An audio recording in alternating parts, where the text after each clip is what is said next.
오하이오 강변에 위치한 알리콰파는 미국 펜실베니아주 비버 카운티의 작은 마을로 피츠버그 중심 지역에서 약 29km 떨어져 있으며 피츠버그 대도시권에 속합니다. 여기는 한때 아메리카 원주민들의 무역 중심지였습니다. 20세기에는 철강 제조의 중심지로 발전했습니다. 그러나 1980년대 경제 불황과 함께 알리콰파는 경제적으로 어려운 지역으로 전락했습니다. 6년 전 5월 13일 어머니의 날 자정에 이곳에서 기이한 살인사건이 발생했습니다. 집 앞에서 쓰러진 딸 레이첼은 리사 델톤도와 남편 조셉의 마음에 영원한 상처를 남겼습니다. 오늘날까지도 그 지역 주민들은 누군가가 그들 근처에 숨어 언제든지 그들의 목숨을 앗아갈지 모른다는 두려움을 안고 살아가고 있습니다. 안녕하세요. 여기는 미스터리 수사국입니다. 오늘 소개해드릴 사건은 복잡한 이야기를 담고 있습니다. 젊은이들의 감정 얽힘뿐만 아니라 법 집행기관의 부패를 드러내고 현대의 평범한 사람들의 생존 상태를 보여줍니다. 레이첼 델톤도는 펜실베이니아 주에서 태어나 자랐습니다. 그녀는 그 땅을 사랑했고 졸업 후 고향에서 교사가 되었습니다. 특수교사로서 그녀는 펜실베이니아 주의 여러 특수학교에서 학생들을 가르쳤습니다. 레이첼은 가르침이 그녀의 사명이자 평생의 열정이라고 말하곤 했습니다. 그녀는 학생들과의 관계를 형성하기 위해 추가적인 시간과 노력을 기울이는 교사 중 한 명이었죠. 레이첼은 어머니 리사와 아버지 조셉과 매우 긴밀한 관계를 유지했습니다. 33살의 그녀는 여전히 부모와 함께 살고 있었습니다. 전해지는 바에 따르면 그들의 가문은 이탈리아 혈통을 가지고 있으며 자녀가 결혼하기 전까지는 부모를 떠나 독립적으로 살지 않는 것이 전통이라고 합니다. 레이첼은 매력적인 외모를 지녔으며 짙은 갈색 머리와 반짝이는 눈이 특히 인상적이었습니다. 그녀에게는 오랜 기간 사귄 남자친구와 매우 친밀한 친구들이 있었습니다. 알리콰파라는 작은 마을은 그리 크지 않으며 인구는 몇천 명에 불과합니다. 마치 하나의 긴밀한 공동체처럼 주민들 대부분이 서로를 잘 알고 지내죠. 레이첼은 성격이 밝은 소녀로 파티에 참석하는 것을 매우 좋아했습니다. 그녀는 남자친구 프랭크 카트로파와 깊은 사랑에 빠져 있었습니다. 이 커플은 어릴 때부터 함께 자라온 사이로 대략 2010년부터 데이트를 시작했다고 합니다. 친구들 사이에서도 두 사람은 아주 잘 어울리는 커플로 여겨졌는데 그 이유는 그들이 진심으로 서로를 아끼고 있었기 때문입니다. 하지만 젊은 사람들의 사랑이란 평탄하기가 쉽지 않은 법이죠. 그들의 관계 역시 완벽하다고 할 수는 없었습니다. 시간이 흐르면서 레이첼은 안정을 찾고 싶어 했습니다. 그녀는 아이도 몇 명 낳고 싶었고 완벽한 결혼 생활을 꿈꾸며 모든 준비를 마쳤습니다. 그러나 프랭크는 아직 준비가 되지 않은 듯 보였습니다. 그는 미래의 결혼 생활을 위해 더 많은 경제적 기반을 다지기 위해 자신의 일에 더 많은 시간을 투자하고 싶어 했습니다. 사실 두 사람 모두 틀린 생각을 하고 있는 것은 아니었습니다. 프랭크 역시 두 사람을 위해 안정된 환경을 만들기 위해 노력하고 있었죠. 중요한 점은 두 사람 모두 여전히 서로를 사랑하고 있다는 것입니다. 그들은 계속해서 친밀한 관계를 유지하고 있었고 프랭크 역시 야심이 크고 자신의 일에 집중하고 있었지만 여전히 여자친구를 사랑했습니다. 프랭크는 사실 매우 성공적인 길을 걸어왔습니다. 그는 졸업 후 처음에는 트럭 운송업에 종사했고 이후에는 케이블 사업과 몇몇 에너지 개발 프로젝트에 참여했습니다. 말 그대로 젊은 나이에 그는 자신만의 비즈니스 네트워크를 구축했으며 계속해서 마을 사람들의 주목을 받는 인물이 되었습니다. 지역 잡지에서는 그를 알류카파의 늑대라고 부르기까지 했습니다. 프랭크는 연애면에서도 솔직한 길을 걸어왔으며 여자친구 레이첼과 5년 동안 긴 연애를 이어왔습니다. 2015년 여름 프랭크는 여자친구와 함께 프랑스 파리로 휴가를 떠났고 레이첼의 꿈은 마침내 실현되었습니다. 파리는 세계에서 가장 로맨틱한 도시 중 하나로 마치 동화 속 왕자와 공주처럼 프랭크는 마침내 레이첼에게 청혼을 했습니다. 프랭크가 여자친구에게 준비한 깜짝 선물은 여기서 끝이 아니었습니다. 그가 청혼에 사용한 것은 6캐럿짜리 타원형 다이아몬드 반지였습니다. 많은 이들이 금전적인 여유가 더해지면 더 아름답게 느껴지기 마련입니다. 우리의 이야기 속 주인공들의 사랑이 이대로 이어졌다면 아마도 많은 아이들과 끝없는 부귀영화를 누리며 살았을 것입니다. 그러나 이 슈퍼 로맨틱한 청혼 이후 사건은 갑작스럽게 큰 전환점을 맞이하게 됩니다. 레이첼은 여전히 단순하고 행복한 삶을 이어갔습니다. 다가오는 결혼식에 대해 그녀는 크게 신경 쓰지 않았습니다. 그녀는 여전히 열정을 가지고 일을 했고 지역 사회에서 다양한 아이들과 함께하는 데 집중했습니다. 하지만 프랭크와 레이첼의 엄마 리사는 결혼식 장소, 음식, 꽃 장식과 같은 세부 사항에서 서로 다른 의견을 가졌습니다. 이러한 결혼식 관련 세부 사항들이 프랭크와 그의 미래 장모 사이에 큰 갈등을 불러일으키게 되었죠. 현실적으로 우리는 남자들이 자신의 결혼식 계획에 과도하게 참여하려는 경우를 거의 듣지 못합니다. 그러나 프랭크는 분명 보통 사람이 아니었습니다. 그는 이러한 모든 일을 처리할 충분한 에너지와 능력을 가지고 있었습니다. 결국 다툼 끝에 레이첼의 엄마는 양보했습니다. 그녀는 딸의 결혼식에 대해 주도권을 포기할 수 있지만 한 가지는 반드시 고집했습니다. 그녀는 딸을 위해 화려한 맞춤 제작 드레스를 주문해야 한다고 말했습니다. 그래서 리사는 레이첼과 함께 뉴욕으로 가서 한 고급 디자이너를 찾았고 드레스 가격은 1만 달러, 성금만 해도 4천 달러, 한화로 약 540만 원을 지불했습니다. 마을에는 많은 사람들이 레이첼과 프랭크의 결혼을 기대하고 있었습니다. 그 결혼식은 마을 역사상 유례없는 성대한 행사가 될 것이 분명했습니다. 하지만 레이첼은 결코 그 소망을 이루지 못했습니다. 결혼식이 임박한 시점에서 프랭크가 그녀에게 혼전계약서를 요구했기 때문입니다. 레이첼은 이 사실을 어머니에게 털어놓았습니다. 처음에는 레이첼도 이 계약서에 대해 크게 반대하지 않았습니다. 그녀는 프랭크라는 사람을 사랑했고 그에게 자신의 진심을 증명하고 싶었습니다. 그러나 레이첼의 어머니는 강하게 반대했습니다. 그녀는 딸이 누구와도 혼전계약을 맺어서는 안 된다고 생각했습니다. 사실 외부 시선으로 봤을 때 프랭크가 혼전계약서를 요구한 것은 이해할 수 있는 일이었습니다. 프랭크는 몇 년간의 노력 끝에 매우 부유한 사업가가 되었기 때문에 이런 계약은 부유한 사람들 사이에서는 흔한 일이었습니다. 이런 방식은 결혼이 성공하지 못할 경우 프랭크가 적어도 자신의 재산을 보호할 수 있는 수단이었죠. 그러나 문제는 레이첼의 어머니가 이 상황을 받아들일 수 없다고 여겼다는 점입니다. 가족의 압박 속에서 몇 달간의 대치가 이어졌고 결국 레이첼은 혼전계약서에 서명하는 것을 거부했습니다. 이 문제가 두 연인 사이에 가장 큰 논쟁거리가 되었습니다.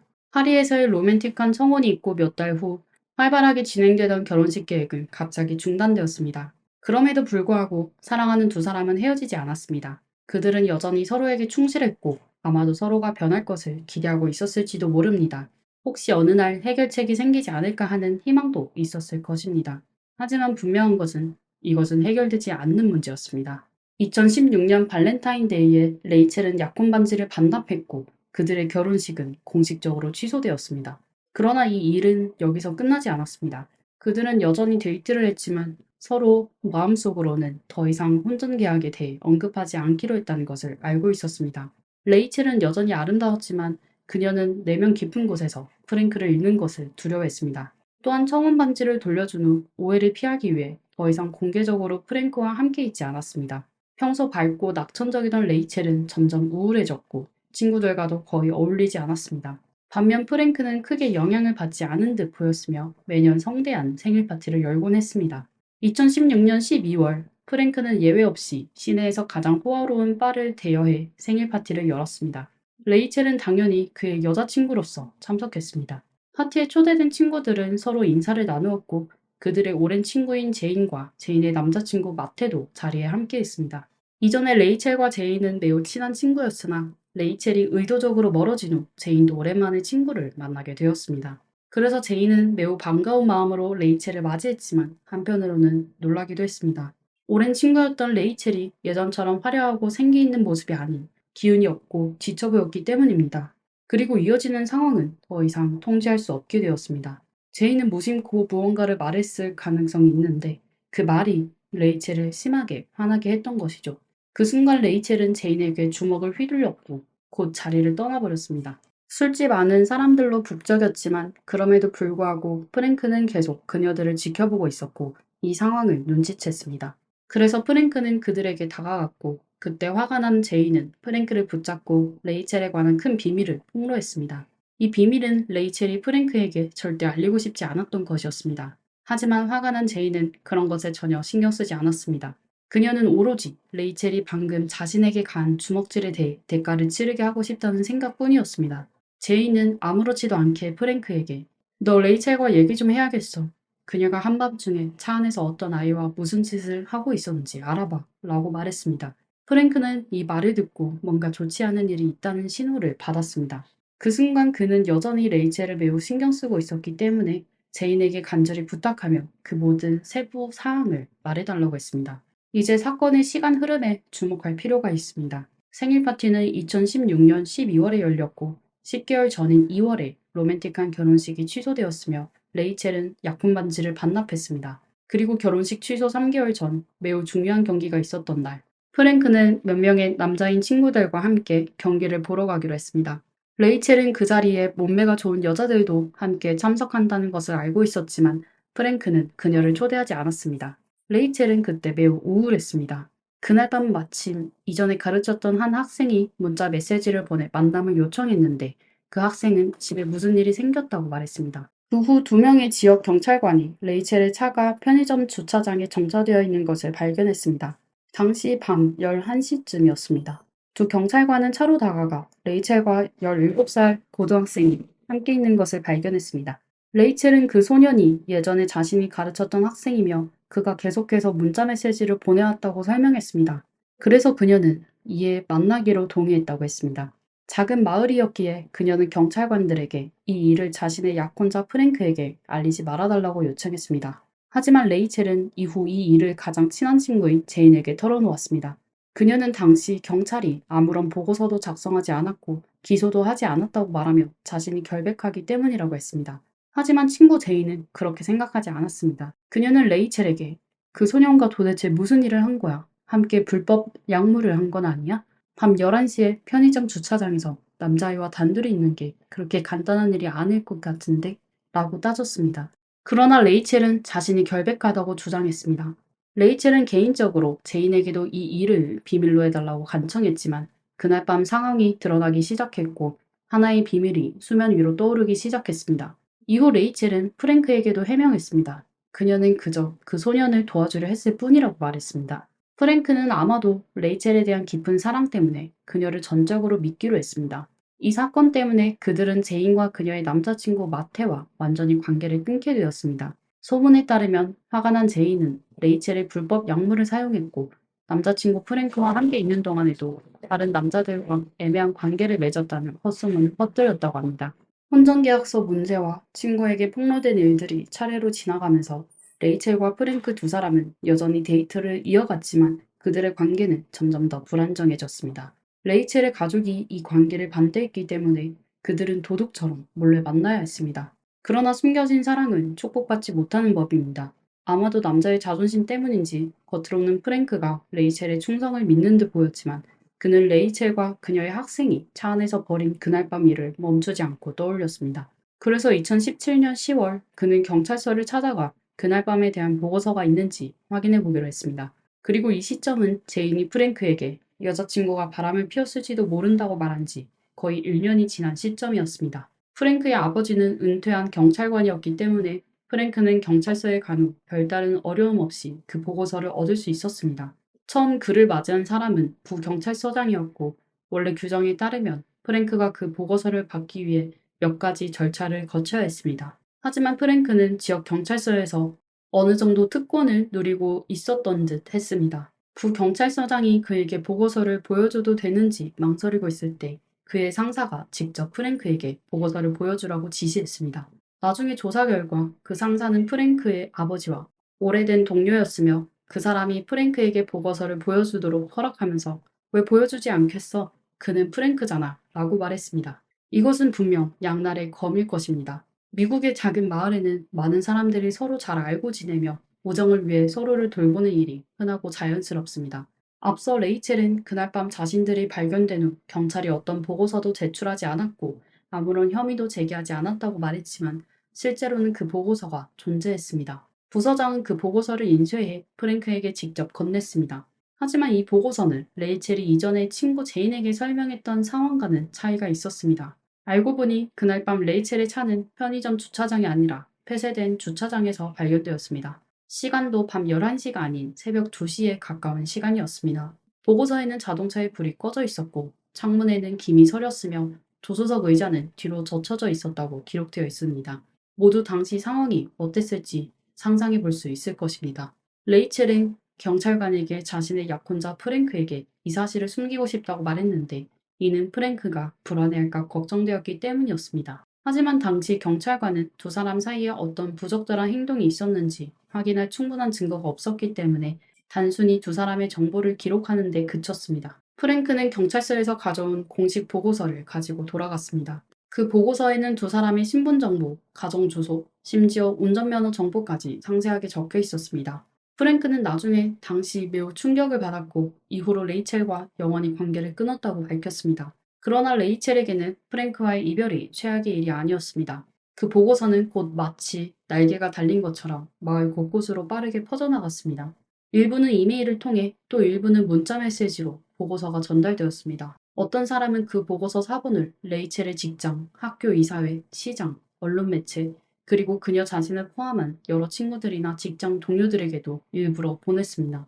이전에 가장 친했던 친구 제인조차도 이 정보를 받았습니다. 보고서는 익명으로 발송되었고 다음 날엔 더 구체적인 세부 사항이 추가로 공개되었습니다. 보고서에서는 레이첼이 교사로서 모든 진실을 숨기려 했다고 주장했습니다. 여론의 압박 속에 그해 11월 학교는 조사가 진행되는 동안 레이첼에게 유급 휴가를 주기로 결정했습니다.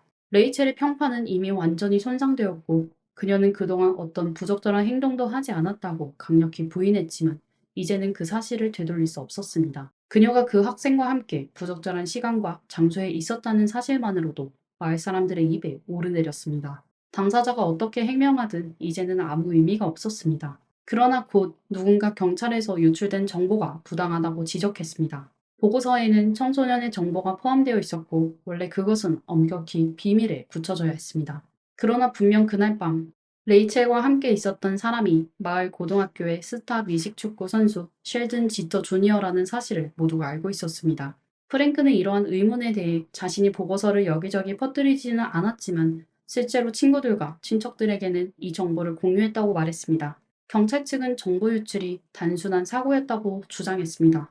그러나 많은 사람들은 프랭크가 레이첼에 대한 복수를 한 것이라고 생각했습니다. 자신이 소중히 여겼던 여자친구가 자신을 속이고 외도를 했다는 사실에 분노한 나머지 복수를 선택했다는 것입니다. 레이첼의 부모에 따르면 프랭크가 그런 행동을 한 이유는 레이첼을 공개적으로 파괴하려는 의도였다고 합니다. 하지만 프랭크는 이에 대해 부인했습니다. 강제로 휴가를 떠나게 된 레이첼은 완전히 무너졌습니다. 그녀는 밥도 제대로 먹지 못했고 잠도 잘 수 없었으며 심한 우울증에 시달렸습니다. 어머니의 말에 따르면 레이첼은 나중에 정신병원에 입원해 3일간 머물렀고 이전에 친하게 지냈던 친구들도 그녀를 멀리하기 시작했습니다. 그해 12월경 레이첼의 어머니 리사의 끊임없는 노력 덕분에 펜실베이니아주 경찰은 알리콰파 경찰서에 대한 조사를 시작했습니다. 그들은 경찰서 내에서 부적절한 행동이나 부패가 있을 가능성이 있다고 판단했습니다. 유출된 이 문서는 언론 보도의 초점이 되었습니다.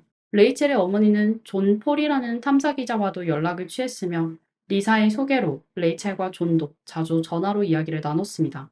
레이첼은 존에게 부패가 그들 마을에서 오랫동안 지속되어 문제라고 말했습니다. 조사기자 존에 따르면 레이첼은 마치 어두운 시기를 벗어난 듯 보였으며 새로운 남자친구와 데이트를 시작했습니다.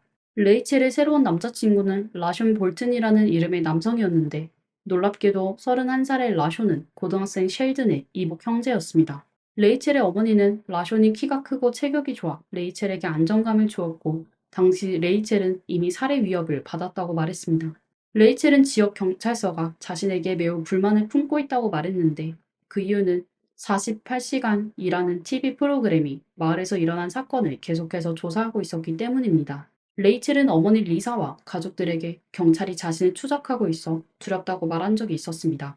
레이첼은 누군가가 그녀에게 2018년을 넘기지 못하게 할 것이라는 위협을 했다고도 밝혔습니다. 바로 그해 2월, 주 경찰은 지역 경찰에 대한 초동 조사를 마쳤고 몇몇 사람들은 행정처분을 받았지만 해고된 사람은 없었습니다. 이 일은 마치 단순한 절차를 밟은 것처럼 보였습니다. 조사기자 조는 주에서 실질적인 해결책을 제시하지 않았다고 말했습니다. 잠재적인 부패 문제 외에도 지역은 심각한 재정 부족 문제에 직면해 있었습니다. 이곳의 대부분의 경찰관들은 단순한 파트타임으로 일하고 있었고 일부는 생계를 유지하기 위해 2개 이상의 경찰서에서 일해야 했습니다. 그럼에도 불구하고 레이첼은 이 지역을 깊이 사랑했습니다. 그녀는 점차 부정적인 영향을 벗어나기 시작했고 새 남자친구 라숀과의 관계뿐만 아니라 새로운 친구들도 사귀었습니다. 17살 로렌이 그녀의 새 친구였습니다. 비록 레이첼은 30대였지만 여전히 젊은 사람들과 함께하는 것을 좋아했습니다. 그녀는 이 아이들이 더 많은 도움을 필요로 한다고 생각했기 때문입니다. 로렌도 레이첼이 자신의 가장 친한 친구라고 말했고 그녀들 사이의 관계는 마치 가족 같았습니다. 레이첼은 많은 시간을 들여 로렌이 대학 지원서를 작성하는 것을 돕고 미래 계획을 세우는 데 도움을 주었습니다. 사실 레이첼과 로렌의 관계는 나이 차이가 꽤 많음에도 불구하고 진정한 우정을 나누는 관계였다고 할 수 있습니다. 2018년 5월 어머니의 날 저녁, 집에서 저녁을 먹은 후 레이첼은 어머니에게 로렌이 함께 드라이브하자고 초대했다고 말했습니다. 두 사람은 차를 타고 마을을 돌아다니며 음악을 들었고 최근 며칠간 일어난 일들에 대해 이야기를 나눴습니다. 그 후 소녀들은 아이스크림을 사 먹기로 결정해서 로렌은 레이첼의 집에 잠시 차를 세웠습니다. 레이첼은 집에서 스웨터를 가지고 나오면서 어머니에게 아이스크림을 먹으러 간다고 말했지만 어머니는 이것이 딸과의 마지막 대화가 될 줄은 전혀 알지 못했습니다. 차로 돌아와서 로렌은 레이첼과 함께 또 다른 친구를 태우러 갔습니다. 이 친구의 정체도 흥미로웠는데 그는 26살의 타이리로 고등학생 셸든 지터 주니어의 또 다른 이복 형제였습니다. 아이스크림을 사러 가는 길에 그들은 한 차와 스쳐 지나갔고 그 차 안에는 남녀가 가득 타고 있었습니다. 셸든 역시 그 차에 있었습니다. 로렌은 이 세 형제와 매우 친한 사이로 보였고 셸든은 즉시 로렌에게 메시지를 보내 잘 지내? 어디 가는 거야? 라고 물었습니다. 로렌은 처음 몇 개의 메시지에 답했지만 그 후에는 셸든의 메시지를 무시했습니다. 그러나 셸든과 그의 형 타이리는 계속해서 문자 메시지를 주고받았고 타이리는 그들이 무엇을 하고 있으며 어디로 가는지 셸든에게 말해주었습니다. 즉, 그날 밤 레이첼의 움직임을 셸든은 모두 알고 있었습니다. 아이스크림을 산 후 로렌은 다시 차를 몰아 레이첼을 집으로 데려다 주었습니다. 밤 10시 45분경 로렌은 레이첼이 집 현관 근처까지 걸어가는 것을 본 후 차를 몰고 떠났다고 말했습니다. 하지만 그녀는 레이첼이 직접 집 안으로 들어가는 것을 보지 못했다고 덧붙였습니다. 로렌이 떠난 지 약 4분 후 레이첼은 부모님 집의 차도에서 살해당했습니다. 범인은 가까운 거리에서 공격했고 레이첼의 몸에는 4군데의 상처가 있었습니다. 레이첼은 현장에서 즉사했으며 그 당시 아무런 목격자나 물증이 없었습니다. 레이첼의 아버지 조셉은 사건 당시 현관 옆 의자에서 쉬고 있었지만 딸 레이첼이 집에 가까이 오는 소리를 듣지 못했다고 말했습니다. 레이첼이 쓰러진 위치는 현관이 아닌 도로에 가까운 집의 차도 쪽이었습니다. 33살의 레이첼은 이렇게 갑작스럽게 세상을 떠났습니다. 그녀의 부모는 3명의 용의자가 있다고 확신했습니다. 첫 번째는 17살 학생으로 레이첼에게 끊임없이 집착하며 결국 사랑이 증오로 바뀌었을 가능성이 있었습니다. 두 번째는 프랭크로 교제 중에 레이첼의 부적절한 행동을 발견하고 이를 원망하여 레이첼을 파괴하려 했을 가능성이 있었습니다. 세 번째는 지역 경찰서로 부패 수사로 인해 레이첼에게 분노를 품었고 이전에 받았던 협박과 위협이 그 증거라고 주장했습니다. 지역 경찰은 이것이 충동적 범죄일 가능성이 있다고 보았고 수사관들은 증거를 체계적으로 정리하기 시작했습니다.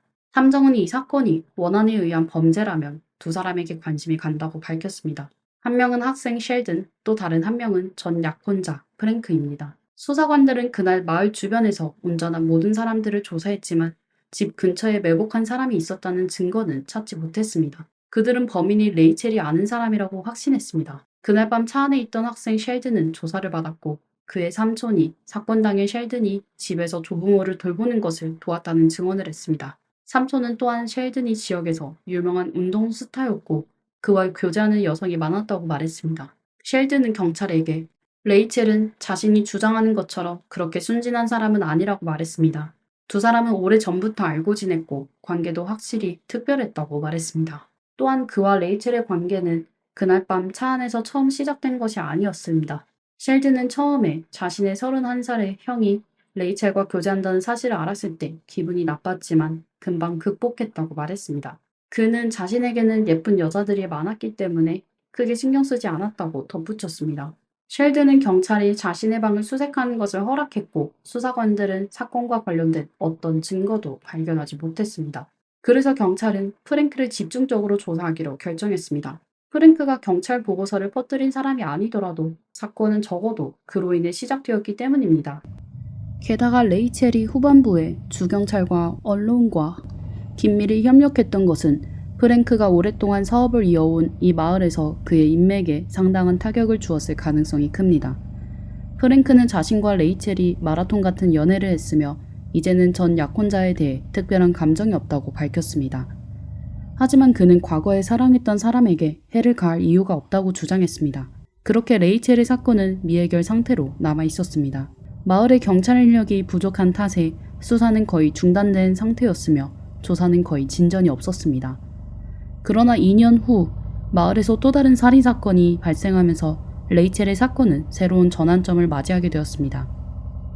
2020년 5월 15일 타이릭이라는 30세 남성이 길거리에서 공격을 받았고 공격자는 근거리에서 7번 그를 총으로 쏘았습니다. 조사를 통해 타이릭이 셸든과 함께 살고 있었다는 사실이 밝혀졌습니다. 맞습니다. 우리가 이전에 여러 차례 언급했던 바로 그 셸든입니다. 그리고 이 일이 단순한 우연인지 알 수 없지만 셸든의 삼촌은 타이릭이 1년 넘게 그들 집에서 살았고 가족의 일원이라고 말했습니다. 그러나 셸든은 그날 밤 타이릭을 전혀 보지 못했다고 주장했지만 경찰이 조사한 CCTV 영상은 다른 이야기를 하고 있었습니다. 영상에는 셸든과 타이릭이 함께 차를 타고 집을 떠난 후 아이스크림을 사는 모습이 담겨 있었습니다. 시간이 조금 지나 셸든이 혼자 CCTV 화면에 등장했습니다. 그와 동시에 한 오토바이 운전자가 경찰에 길거리에서 총에 맞은 남성을 목격했다고 신고했습니다. 아이스크림을 사는 이 장면은 담당 수사관들에게 낯익은 느낌을 주었고 그들은 셸든의 방을 다시 수색했습니다. 그의 침대 베개 아래에서 범행 현장에서 사용된 총알과 일치하는 무기가 발견되었습니다. 추가 검사 결과 셸든의 차 핸들에서 화약 잔여물이 검출되었고 타이릭 사건은 빠르게 마무리되었습니다. 셸든은 범인임이 드러나 더는 부인할 수 없었습니다. 경찰은 동시에 2년 전 레이첼 사건과 관련하여도 주요 용의자를 찾았다고 발표했지만 아직 셸든을 레이첼 살해 혐의로 기소할 만한 충분한 증거는 없다고 밝혔습니다. 2021년 셸든은 1급 살인죄로 유죄 판결을 받았고 펜실베이니아 주에서는 이러한 범죄를 자동으로 가석방 없는 종신형으로 규정하고 있습니다. 셸든의 변호사는 현재 항소 중이며 한 배심원이 실제로 레이첼의 이웃이었고 그 배심원이 셸든의 먼 사촌과 이혼 절차를 진행 중이라는 점을 문제 삼고 있습니다. 이처럼 복잡한 인간관계는 마을이 매우 좁다는 사실을 보여줍니다. 셸든이 판결을 받은 후 검사는 셸든이 레이첼 사건의 범인임을 확신하지만 이를 입증할 수 없다고 밝혔습니다. 검사는 또한 대배심이 셸든을 기소하지 않았기 때문에 자신도 기소하지 않을 것이라고 덧붙였습니다. 오늘날까지도 경찰은 셸든이 타이릭을 살해한 동기를 밝히지 않았습니다. 두 사람은 분명히 친구였고 함께 살고 있었습니다. 하지만 셸든은 아이스크림을 산 후 타이릭을 공격했고 레이첼 역시 그날 아이스크림을 먹은 후 공격을 당했습니다. 이 사건은 매우 복잡하게 얽혀 있으며 셸든과 레이첼 사이에 무언가 말로 설명할 수 없는 관계가 있었는지에 대해서는 사람마다 의견이 다를 것입니다. 또한 17살의 로렌에게도 배경 이야기가 있습니다. 그녀의 아버지는 경찰관이었으며 주에서 진행한 조사 중 한때 유급 휴가 명령을 받았던 적이 있었습니다. 경찰은 초기 조사에서 로렌의 어머니까지 공개적으로 수색했습니다. 로렌은 경찰에게 레이첼을 집에 데려다 줄 때 레이첼이 집 현관에 거의 다다랐다고 말했지만 경찰이 현장에 도착했을 때 레이첼이 쓰러진 곳은 집 현관에서 적어도 30m 이상 떨어진 곳이었습니다. 이 사건에는 또 다른 의문이 남아 있습니다. 레이첼은 미디어와 주 경찰과 긴밀한 관계를 유지했으며 마을 경찰의 위협을 받고 있다고 여러 차례 주장했습니다. 그렇다면 그녀의 죽음이 어두운 세력과 관련이 있는 것일까요? 사실 조사 초기에는 경찰서 내부의 고위 관부들이 정직 처분을 받은 적이 있습니다. 당시 프랭크에게 보고서를 넘겨주는 것을 승인했던 경찰서장은 2년간 정직 처분을 받은 후 중사로 강등되었습니다. 그가 정직된 후 당시 부서장은 대리서장 역할을 맡았으나 로렌과 비밀리에 접촉하며 부적절한 메시지를 주고받은 사실이 드러나 정직되었고 결국 경찰을 떠났습니다. 조사 과정에서 경찰서 내에서 뇌물수수와 자금 횡령이 있었다는 사실도 밝혀졌습니다. 레이첼의 사건은 2018년에 발생했으며 지금과의 시간 차이가 크지 않기 때문에 그녀의 집 근처에 CCTV가 하나도 없다는 것은 말이 되지 않습니다. 그러나 경찰서는 공개 성명에서 그들이 사용할 수 있는 모든 기술을 이미 사용했다고 발표했습니다. 이 성명 자체가 조금은 풍자적으로 들립니다. 전 약혼자 프랭크, 미식축구 스타 셸든, 부패로 지목된 지역 법 집행기관, 이들 중 누가 가장 큰 동기를 가졌으며 누가 가장 큰 수단을 가지고 있었을까요? 그리고 누가 이 모든 죄악을 덮을 방법을 가지고 있었을까요?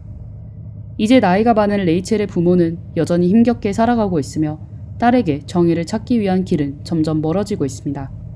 사건을 되돌아보면 모든 것이 얽히고 설켜 있습니다. 만약 혼전계약서가 없었다면 모든 것이 일어나지 않았을지도 모릅니다. 어머니가 딸의 결혼에 지나치게 관여하지 않았더라면 모든 것이 완벽했을 수도 있습니다. 경찰 보고서가 유출되지 않았다면 사랑하는 두 사람이 완벽한 결말을 맞이했을지도 모릅니다. 로렌과 나이 차이를 뛰어넘는 우정을 쌓지 않았더라면 레이첼은 새로운 삶을 시작할 기회가 있었을지도 모릅니다. 이 모든 것이 너무나도 불안정하고 아쉬운 일들입니다. 이처럼 복잡한 사건에 대해 여러분도 많은 의견이 있으실 것 같습니다. 아래에 댓글로 남겨주세요. 오늘의 사건 이야기는 여기서 마치겠습니다. 시청해주셔서 감사드리며 제 채널이 마음에 드셨다면 좋아요와 구독, 댓글 부탁드립니다. 다시 한번 감사드리며 다음 시간에 또 뵙겠습니다.